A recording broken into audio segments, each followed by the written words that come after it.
पुण्यातील ईश्वरी भिसे मृत्यू प्रकरणात अंबादास दानवे यांनी सरकारवर निशाणा साधलाय। सरकारकडून रुग्णालयाच्या मॅनेजमेंटची पाठराखण केल्याचा आरोप अंबादास दानवेंनी केलाय।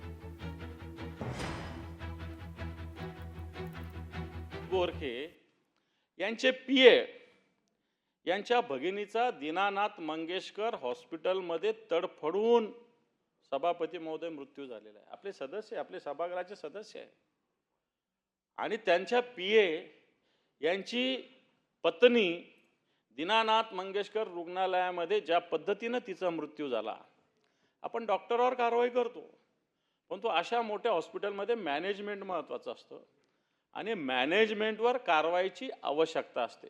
ही भगिनी ज्यावेळेस ॲडमिट झाली, तिला 10 लाख रुपये भरल्याशिवाय इलाज करणार नाही अशा प्रकारचं सांगितलं गेलं।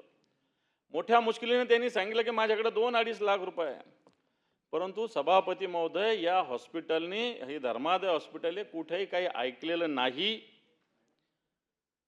उलट सरकारची मंडळी या हॉस्पिटलच्या मॅनेजमेंटची पाठराखण करताय।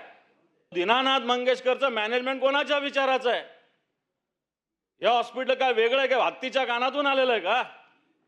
आणि मग याच्या मॅनेजमेंटवर अजून सरकार कारवाई करत नाही। लोकशाही मराठी ऐका, पहा, जागरूक रहा।